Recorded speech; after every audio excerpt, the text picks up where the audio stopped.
She tore the check in half without looking away from his face. The sound of it carried across the marble, thin and ugly, and then she tore the halves again, slower the second time, the way a person does when they want the tearing to be watched. She let the pieces fall out of her hand at his chest. They drifted down past his coat and settled on the floor around his shoes. "Men who dress like you," she said, "do not walk in here with $3 million. Amos Whitfield did not raise his hands. He did not raise his voice. He looked down at the pale green scraps on the polished floor, then back up at her. And when he spoke, it was so quiet that the woman behind him had to lean in to catch it. "Ma'am," he said, "in about 6 minutes you are going to wish you had asked me one question. Get out of my branch before I have you removed." He crouched. He picked up a single torn corner, the piece with the account line on it, and folded it into his palm like a man saving a receipt. "Have me removed," he said. "And while you are on the phone, ask whoever answers to come down here in person." She laughed. 2 of her tellers laughed with her because that is what a room does when the loudest person in it gives permission. In 6 minutes, the front doors would open. A man in a charcoal suit would walk in, holding a leather folder against his chest, and the laughing would stop like someone had cut a wire. Have you ever watched a person end their entire life with one sentence and not even know they said it? Amos Whitfield drove a grey sedan with a dent in the rear quarter panel that he had never bothered to fix. The air conditioning worked if you hit the dash. The passenger seat had a faded patch where the sun had been landing on the same spot for 11 years. He pulled into the lot outside Corbin Federal Trust on Devereux Street at 20 minutes to 5 on a Thursday in September and sat there with the engine off, watching the glass doors throw back the last orange light of the afternoon. He was 67 years old. His coat was clean and pressed and about 9 years past the point where a man with money would have replaced it. His shoes had been shined that morning at the kitchen table, the way he had shined them every morning since 1974, and the leather was cracked across the toe no matter how much polish went on top of it. On his left hand he wore a plain silver band. It had been on that finger since he was 26, and it had stayed there after Ruthie died because taking it off would have been a kind of agreement he was not willing to make. On the seat beside him lay a folder with one check inside it. $3 million, drawn on his own account, signed in his own hand that morning at his own kitchen table with a pen that had been free at a hardware store. He had a plan for that money, and it was not a complicated one. There was a school on Pruitt Street that had been closed since 2009, a 2-story brick building with plywood in the windows and a basketball hoop in the side lot with no net on it. His mother had cleaned that school for 22 years, on her knees in the hallways after the children went home, and she had never once been invited to sit in the auditorium for a single ceremony held inside it. Amos had bought the building in July. The $3 million was for the rest of it, the roof and the wiring, and the welding bays and the electrical program that would run out of the old cafeteria. There would be a name on the front of it, and the name would be hers. He wanted the deposit to clear before the weekend. Then he was going to drive out to the cemetery on Bell Road because Thursday was the day he went, and he was already running late. Amos had grown up 11 miles from where he was parked, in a stretch of town that had taught him early to keep his voice level and his hands in the open. His father had hauled freight for a man who paid him 2/3 of what he paid the white drivers and told him he was lucky to have the route. Amos started with 1 truck in 1981, and a lease he could barely carry. By 1996 he had 40. By 2011 he had a cold storage network across 4 states and a business that people in suits kept calling a surprise, as if it had happened to him instead of been built by him. He sold most of it 8 years ago. He kept the same house on Ardmore, the same pew at Second Bethel, the same barber who had been cutting his hair since the man had hair of his own. He had never wanted the loud version of the life. No car worth more than a year of somebody's wages. No name carved into a lobby wall. His money sat quiet in places that did quiet work, and one of those places was the holding company that owned the very building he was about to walk into, though nobody inside it had ever seen his face. He got out of the car at 10 minutes to 5 and went in. The lobby smelled like cold air and carpet shampoo. The floor was cream marble with grey veins running through it, and it gave back the sound of every heel that touched it. Long pendant lights hung in a row down the middle of the ceiling, the kind of lighting that costs money in order to look like it does not cost anything. Devereux Street sat at the edge of Windmere Heights, where the lawns were cut on a schedule, and the cars in the lot were German and washed. The people in that lobby wore soft, neutral colours, and small expensive watches, and Amos knew the second the door swung closed behind him that he did not read as one of them. Behind a desk near the back wall sat the branch manager, Meredith Stroud. She was 44, with her hair pulled back tight, and a blazer that fit her, like it had been argued over. She had run the Devereux branch for 6 years, and she talked about it the way people talk about property. She looked up when the door closed, and her eyes went down his coat, across his shoes, back to the folder in his hand, and something in her face settled into a decision before he had taken his third step. She did not stand. She did not smile. At the second window, a teller named Devin Marsh caught the look she gave and let his mouth curl. He was 28 and 11 months into the job, and he had figured out fast which way the wind blew in that building. At the far window, Renata Ortiz looked up from a stack of deposit slips. She was 22 and had been there 5 weeks, and she had not yet learned how to not notice things. She watched the old man cross the floor and felt something go tight and cold under her ribs, and she could not have explained it if you had asked her. A woman in a pale blue jacket stepped in front of Amos on her way to the counter without seeing him at all. He stepped back and let her by. Devin waved her up with a bright, cheerful voice, handled her withdrawal, wished her a good evening. Then his eyes came back to Amos and everything warm went out of them. Amos saw it. He had been seeing it for 67 years and it never got new. He set his folder on the counter, laid both hands flat on top of it, and waited. Nobody came. The clock above the vault said 7 minutes to 5. The pendant lights hummed. Somewhere in the back a printer ran and stopped. A phone rang at an empty desk, twice, and quit. Amos stood at that counter for 2 full minutes while 3 employees found things to look at that were not him, and the lobby made a silent agreement to let him be furniture. Renata started to get up. That was when Meredith Stroud pushed back her chair and came across the floor herself, fast with the walk of a woman who had decided she would rather handle a problem than have one handled near her. "Good afternoon," Amos said. He nodded, small and polite. "I would like to make a deposit." He opened the folder and slid it toward her. The check inside was pale green with clean, dark printing, the numbers crisp, the signature small and steady. She did not look at the check. She looked at his cuffs, at the shine on his cracked shoes, at the calm brown eyes that hadn't dropped away from hers the way she was used to eyes dropping. "A deposit," she said. "Into what account?" "Mine. It is held at this branch." He gave her the number without checking anything, straight out of memory, the way you say a phone number you have known since childhood. She typed it in. Her screen loaded, and for half a second something on it did not match the story she had already written. Her chin came up. "And where does a check like this come from?" "The sale of a property I owned," he said. "It cleared this morning. If you call the number at the bottom of it, they will confirm the funds while we stand here. It takes a minute." She smiled at him then, the particular smile of a person who has stopped listening and wants you to know it. "Sir, do you understand what a check this size looks like walking in off the street 40 minutes before we close?" "It looks like a check," Amos said. "Please verify it." "I am going to verify you first." She asked for his license. He gave it to her.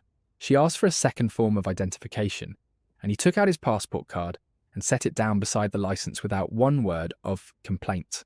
She picked them both up and held them toward the light, turning them, frowning at them like a woman inspecting fruit she has already decided is bad. "These can be made," she said. "Those were made," Amos said. "By the state about 4 years ago." Devin Marsh drifted over from his window with his arms folded. "You would be surprised how many of these we get," he said to nobody, which meant to everybody. "Every single week," Meredith agreed. She had an audience now and you could see it change the way she stood. An older man near the rope line leaned toward his wife and said, not quietly, "They always come in right before closing." His wife shushed him and smiled while she did it, and that small sound went around the lobby like a permission slip. It was not one woman against one man anymore. It was a room. Amos's jaw set once and let go. He had stood in this exact scene in a hardware store in 1979 when a manager followed him down 2 aisles. He had stood in it at a dealership in 1994 when a salesman asked him 3 separate times if he understood the financing.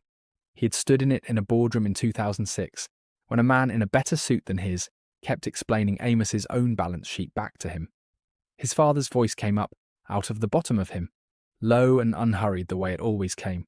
"They are waiting for you to get loud, son. Do not hand it to them." He kept his hands flat on the counter where everyone could see them. "Mom," he said, "the number is printed right there under the routing line. Call it. Ask for the officer whose name is beside it. Give them the reference and they will tell you in 30 seconds whether the money is real." It was a reasonable thing, said in a reasonable voice, and that seemed to bother her more than shouting would have. Reasonable was not in the story. "Let me guess," Meredith said, leaning in with a thin, bright smile. "A settlement, or some relative you had not spoken to in years." "You have invented an entire man," Amos said, "and you have not gotten one single thing about him right.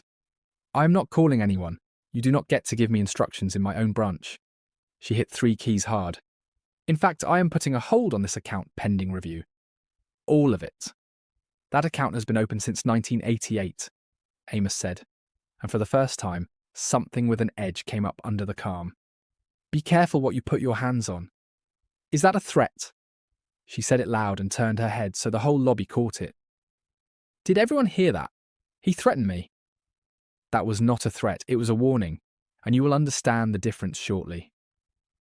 Over at the far window, Renata found her voice. It came out small. "Meredith, I can call the issuing bank. It is one phone call." The name came back at her flat and hard. "Renata, go balance your drawer." The girl sat down. Her face went red and her hands shook over the cash tray, and she looked at Amos and shaped the word, "sorry," without any sound behind it. He gave her the smallest nod he had. It said, "Not your doing." Meredith turned the check over in her fingers, hunting for something she could point at. "Whose name is even on this?" she said. "Because I will tell you right now it is not going to be yours." "Read it," Amos said. So she read it. Her eyes tracked the printed name across the top, and for a beat, one single beat, something moved in her face. The certainty slipped. There was a version of the next 10 seconds where she put the check down and picked up the phone and went home that night and forgot the whole thing by Sunday. She pushed the doubt back under and kept going, because there were phones out now. There were. A man in a golf shirt near the brochure rack had his up at chest height. A woman by the ropes had stopped pretending to read the mortgage flyer in her hand. A mother had pulled her daughter in against her hip and stayed exactly where she was, watching. Not one person in that lobby said a word for him. He stood in a room with 14 people in it, and he was completely alone in it, and every one of them felt that and chose to be comfortable instead. "I want him out of here," Meredith said, though nobody had moved an inch. She was performing now, for the cameras and for some private ledger she kept about herself. "We do not serve people who come in here trying to run something on us." The word run landed on the marble and sat there, and that was the moment she could not walk back from, because backing down now meant standing in front of a filming crowd and a smirking teller, and a 22-year-old she had just humiliated, and admitting she had been wrong about a man she had decided about at the door. So she did what cornered people do. "Anybody can print a name," she announced, and she raised the check up over the counter so the whole room could see it, like she was entering it into evidence. "I have handled more of these than any of you. I'm telling you right now, this is a forgery." The lights hummed. A phone camera clicked its little digital shutter. Amos looked at the pale green paper shaking in her hand, and at the knuckles gone white around it, and he did not step back. He had watched a lot of people in his life talk themselves past the last exit, and he had learned there is no stopping them once they see the crowd. She tore it. The first tear was quick, straight down the middle. The second was slower, and she watched his face while she did it, waiting for the break that did not come. "Men who dress like you," she said, "do not walk in here with $3 million. Then she threw the pieces at his chest. They came apart in the air. One caught on his lapel for a second before it slid off. The rest went down around his shoes, pale green against the cream marble, a small scatter of confetti at the feet of a man who had not moved. "You just made the most expensive mistake anybody in this building will ever make," Amos said. He said it gently, which somehow made it worse. Her smile flickered and set hard over the crack. "Are you threatening me again?" "No, Mum. I am telling you what happens next." That was when she pulled her own cell phone out of her blazer pocket and punched in 3 numbers with her thumb, hard enough that the room heard the taps. "Yes, I need officers at Corbin Federal on Devereux. I have a man refusing to leave the branch. He passed a fraudulent instrument, and he has threatened a member of my staff. Not one word of it was true. She said it looking directly at him. He is agitated. Yes, I feel unsafe. Amos was standing 4 feet away, with his hands folded in front of him, and his shoulders low, and any child in that room could have told you there was nothing in him to be afraid of. But unsafe is a heavy word. She swung it anyway. 2 more phones came up near the ropes. She stepped out from behind the counter, then and came closer, close enough that he could see the powder gathered in the lines at the corners of her mouth. She dropped her voice to something meant only for him. You think you can walk in here and lean on my people? Give them the reference number while you have them, Amos said. It is printed at the bottom of the check, or on whatever piece of it is still down there by your foot. They will want it for the report.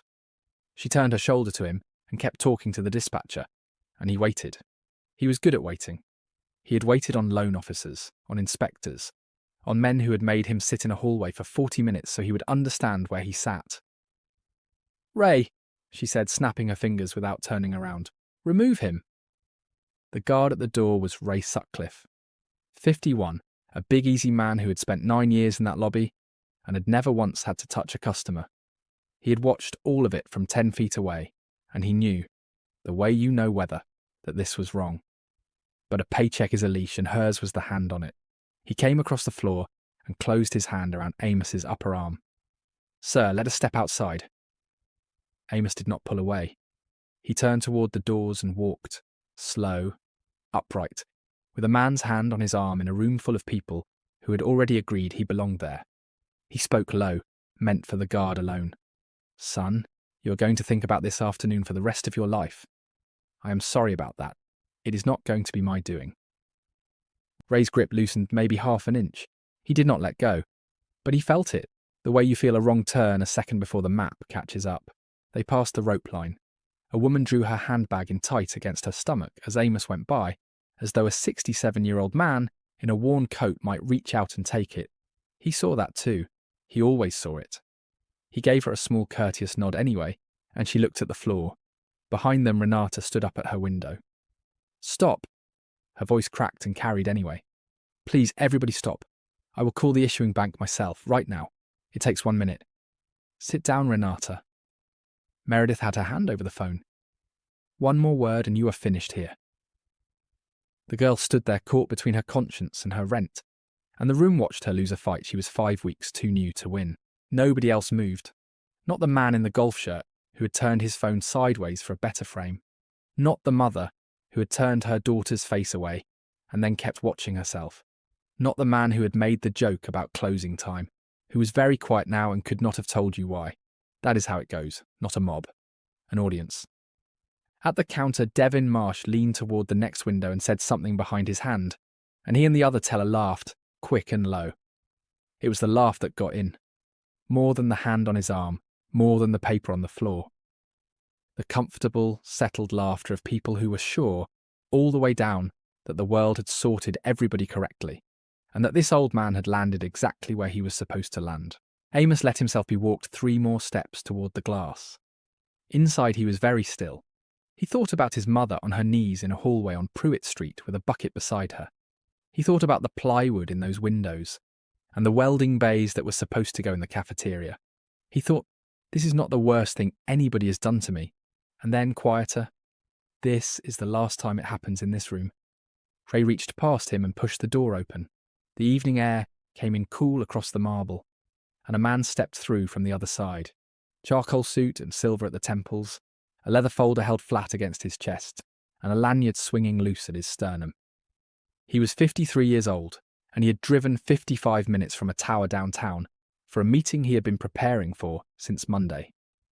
He got 1 pace inside the door, and he stopped. He looked at the guard. He looked at the hand on the old man's arm. He looked at the old man's face. The folder came away from his chest and hit the floor flat, and the sound of it went across that lobby like a slap. Mr. Whitfield! The name came out of him cracked and barely above a whisper, and it stopped the entire room cold. Ray Sutcliffe let go of Amos's arm like it had gone hot. The man in the charcoal suit was Douglas Rennick, and he was not a district manager or a regional supervisor. He was the chief operating officer of Corbin Federal Trust, second name on the letterhead, the man whose signature was on the notice board by the break room door. Meredith looked up from behind her desk with her mouth already open and half a smile still on her face, not understanding yet. "Mr. Rennick, we had a situation with a fraudulent—" "Do not talk." He did not shout it. He crossed the marble fast, straightening his jacket as he came, and stopped in front of Amos with his head slightly down. "Sir, I am so sorry. Nobody told me you were coming in today." "Sir." That one word went through the lobby like a stone through a window. Somewhere a phone caught it clean, and that 4 seconds of audio would outlive every person standing in that room. You could watch it move through the crowd, one face at a time. The man in the golf shirt lowered his phone, understood something and raised it again. The woman with the handbag set it down on a chair like holding it had become unbearable. The man who had made the joke took one slow step backward, and Meredith Stroud, still standing behind her desk with her fingers on the edge of it, felt the first cold thread of a fear she did not have a name for. Yet. Amos bent down, unhurried, and picked up the fallen folder. He held it out with both hands. "Douglas," he said, "good to see you. Though I have to tell you, your Devereaux branch needs work." He glanced back at the torn green paper on the floor. "We should talk about that. All of us should." Rennick took the folder and then did not seem to know what to do with his hands. He had rehearsed this meeting in the car, the numbers, the timeline, the courtesy of it. He had not rehearsed walking in on a man being escorted out of the lobby by the arm. "Please come away from the door, sir. My office. Anywhere you want." Amos did not move. "I will stand right here," he said. "If I walk into a back office now, this room gets to forget what it just did by the time it hits the parking lot. I would rather it did not." Meredith came around her desk with a bright, brittle smile, the one she used on auditors. "Mr. Rennick, I'm glad you are here. We stopped a fraud attempt. This man tried to pass a fake $3 million check and became aggressive when I refused it." She said it as if she was owed something for it. Rennick looked at her the way you look at someone standing in the middle of an intersection. "A fake check," he said. "Do you have any idea who this is?" "He is a customer who would not leave. I followed protocol. I called the police." "You called the police." He shut his eyes for a second, and when he opened them, he spoke slowly, and he pitched it so the entire lobby got every word. "This is Amos Whitfield." The name did nothing to her, and it showed. Mr. Whitfield built Whitfield Freight and Cold Storage out of one truck and sold it in 2018. His family trust holds 9.5% of Corbin Holdings. Not this branch. The company that owns this branch. He is the single largest individual shareholder we have. He has had a seat on our board since 2019, and he has never once used it to ask us for anything. The blood went out of her face in a slow tide. "I drove out here this afternoon," Rennick went on, "because he is the only reason the board approved the community lending program that has my name on it, and I wanted to sit down with him about the second phase before the vote. That is my meeting. That is why I am standing in this lobby." He pointed at the floor without looking at it. "And that was his own money, going into his own account, at a branch his own company owns." Amos said nothing. He did not need to. He stood in the warm coat that had told Meredith Stroud everything she thought she needed to know, and that was the joke sitting in the middle of the whole thing. The coat had been telling the truth the entire time. It belonged to a man who had stopped needing to prove anything to anybody about 30 years ago. Nobody in that lobby was breathing right. The green paper on the marble was not evidence anymore. It was a mistake with a number attached to it, lying on the floor in front of 11 cameras. "I did not know," Meredith said. The edge was gone out of her voice and something thinner had replaced it. "He never said who he was. How was I supposed to know? He came in here dressed like—" She stopped, 1 second too late. "Like what?" Amos said. It was the first thing he had said in a while, and the quiet of it cut deeper than shouting could have. "Finish it. Everybody here is listening. Go on and finish the sentence." She could not. "I was following protocol," she said, retreating to the only words she had left. "Protocol," Amos said, and he said it gently, "does not tell you to tear up a man's property and throw it at his chest. You added that part yourself. Nobody made you." The man who had joked about closing time was studying his own shoes. The mother had let go of her daughter. Somewhere near the back a woman said, "Oh my God," very softly, and it carried. Amos crouched down then, slow, one knee at a time, and started picking the torn pieces up off the floor. Rennick moved to help, and Amos lifted 2 fingers, just barely, and the chief operating officer of Corbin Federal Trust stopped where he stood. He wanted to pick them up himself. He wanted the room to watch him do it. His father used to say that no man hands you your standing. Some days you get down on the floor and gather it back up in your own hands, in front of the people who put it there. He stood up with the pieces in his palm and looked out at all of them. "Every one of you watch this," he said. He was not angry. It was heavier than angry. Not one of you asked a question. There was a young lady at that window who asked, and she got told to sit down for it. Remember what she looks like. Renata Ortiz put her hand over her mouth and cried without making any noise at all. Rennick turned to the guard, who was standing 3 feet away, with his hands hanging useless at his sides. "Go to the door. When the officers get here, you are going to tell them exactly what happened in this lobby, start to finish, and you are not going to leave any of it out." "Yes, sir," Ray said. He was already moving. Then Rennick turned back to Meredith, and his voice went flat. "You are done, not suspended. Done as of this moment. Do not touch your terminal. Do not touch your phone. Everything at your station is part of an investigation as of right now. Mr. Rennick, please." Her hand went out toward him. "Let me explain this in private." "No." He shook his head once. "You did it in public. You will answer for it in public." She looked around that lobby then, at the faces that had nodded along with her 12 minutes earlier. The man who had joked, the woman who had smiled at the joke, the teller who had leaned over and laughed behind his hand. Not one of them would look back at her. The club she had been running had taken a silent vote and she was no longer in it. She'd spent an afternoon showing that room how easy it is to erase a person, and the room had learned it very fast, and now it was practicing on her. "Ray," Rennick said, "would you walk Mrs. Stroud out, please?" The same guard, the same wide hand. And to his credit, he did it kindly. "Ma'am, this way." She stared at the hand on her arm like she had never seen such a thing in her life, though she had watched that exact grip on a man's arm 8 minutes earlier, and it had not troubled her at all. The doors opened before they got there, and 2 officers came in with their eyes moving, looking for the agitated man from the call. What they found was a silent lobby, a bank executive in a charcoal suit, and an older black man standing near a scatter of torn green paper with some of it folded in his hand. "We got a call about a fraud in progress and a threat to an employee," the first officer said. "You did," Rennick said. "The call was false. I would like to report the person who made it. She is standing right there." The officers looked at Meredith, then at Amos, then at the 11 phones still recording. "The check was legitimate," Rennick said. "This customer asked 3 separate times to have it verified. It was never verified. The employee destroyed his property, threw it at him, had him physically escorted toward the door, and then called an emergency line and reported him as a dangerous man. That last part is not a small thing. A false call like that puts officers into a room expecting the wrong thing, and people have been badly hurt inside that gap. The law has a name for it and a penalty attached, and everybody standing in that lobby had just watched it happen from about 8 feet away. Over at the counter, Devin Marsh had gone the colour of copy paper. "I want to be clear," he said quickly to the officers, to Rennick, to the air. "I was at my window. I did not say anything to him." "You said plenty," Renata answered from across the lobby. Her voice was wet, but it didn't shake anymore. "It is on video, Devin. All of it is on video." She came out from behind her station and walked up to the officers without being asked. "I saw the whole thing. He was polite the entire time. He offered to have the check verified 3 times, and she would not do it. Then she tore it up and threw it at him, and called you." She turned to Amos. "I am so sorry, sir. I should have gotten up sooner." "You got up," Amos said. "You were the only one in this building who did.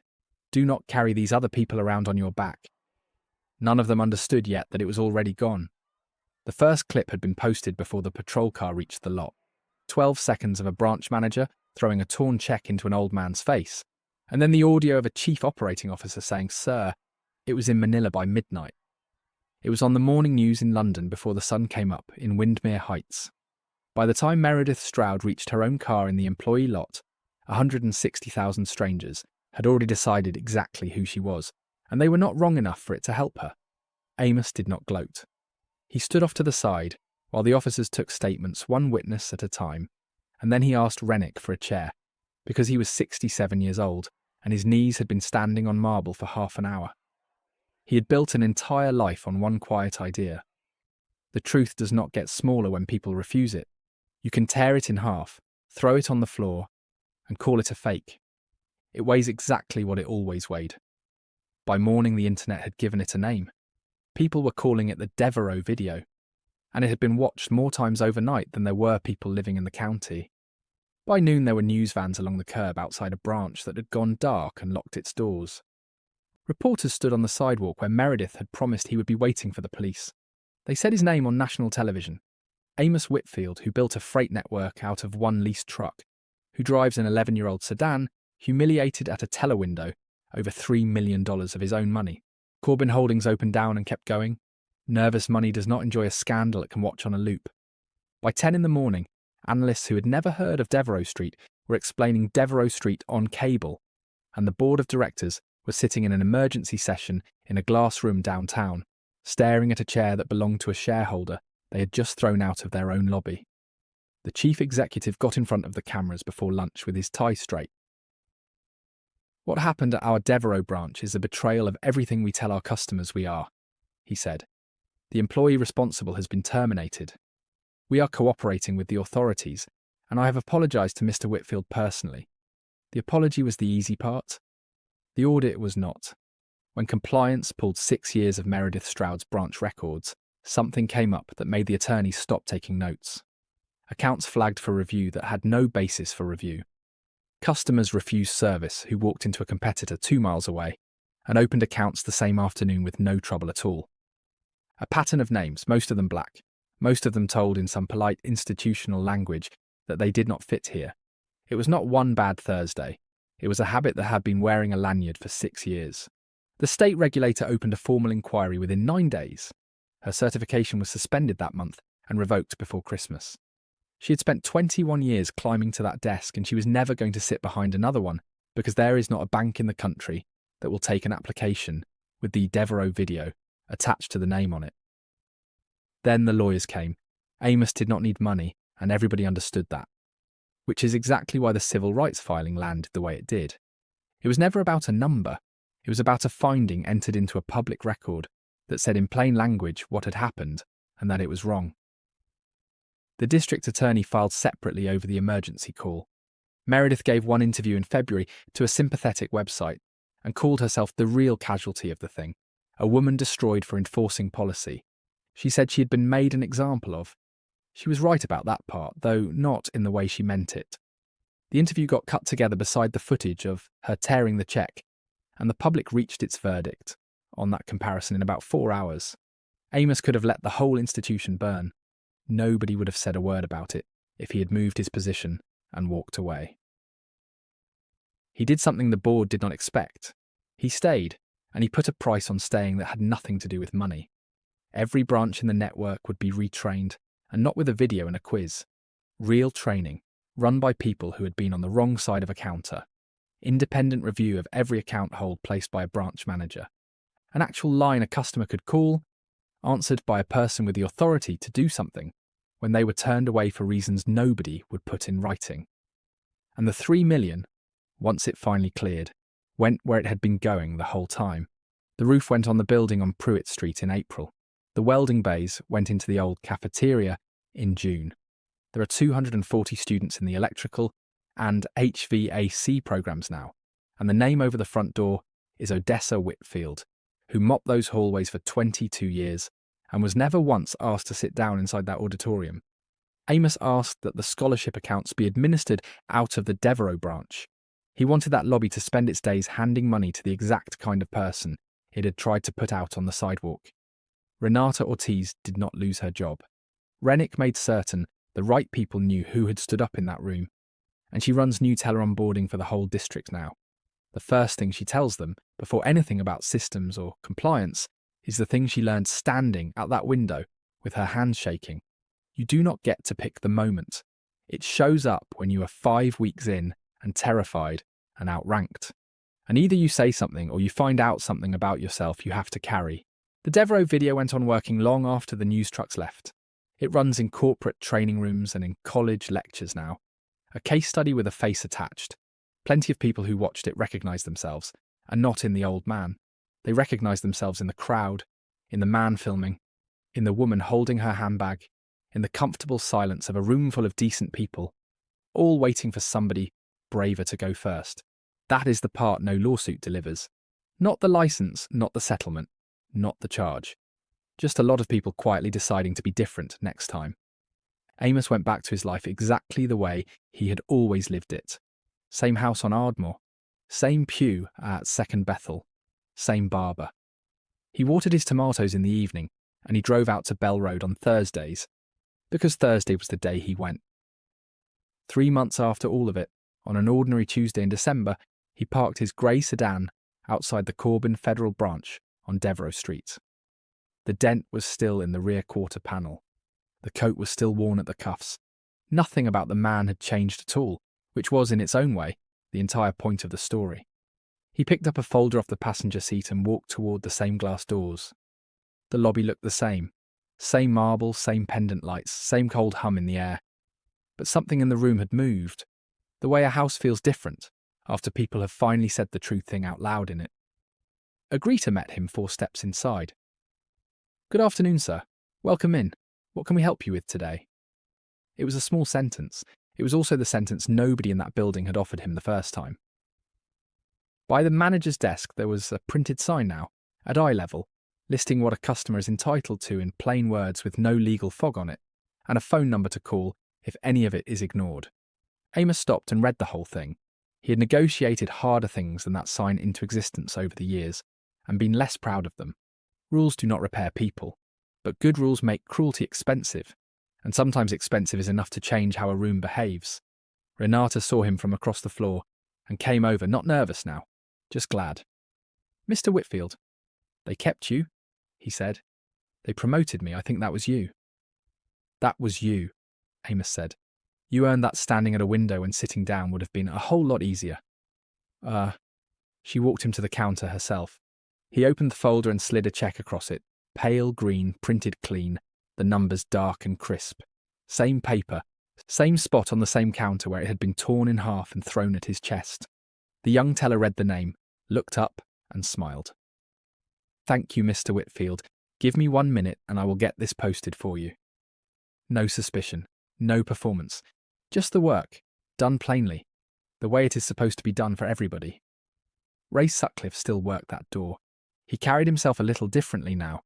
He gave Amos a nod on the way in that had more in it than a nod usually holds, and Amos gave him one back, because a man who tells the truth to the police about his own boss has settled his account as far as Amos was concerned. On the far wall there was a small plain plaque with the name of the scholarship fund on it. And at the second window that afternoon, a 19-year-old girl in a hoodie was opening her first account, the exact kind of customer a manager had once decided did not belong on that side of the counter. She belonged. The room made sure she knew it. When the deposit was done, Amos thanked Renata, tucked the empty folder under his arm, and walked back out into the cold December light. He had a garden to put to bed for the winter and a drive out to Bell Road to plan. Behind him the branch went on with an ordinary Tuesday, a little kinder than it had been in September. One man refused to raise his voice and refused to walk out until the truth caught up with the room. That is usually how it happens, quietly and later than it should. I made Amos Whitfield up. I did not make up the feeling of walking into a room and watching somebody finish deciding who you are before you have said one word to them. A lot of you have lived inside that. Some of you lived it this week. Here is what stays with me about it. He never got loud, he just would not leave. So let me ask you honestly, if you had been standing in that lobby with your phone in your hand, would you have looked away like almost everybody did? Or would you have been the one person who asked the question? Tell me in the comments. And if this got to you, send it to somebody who needs to hear it today.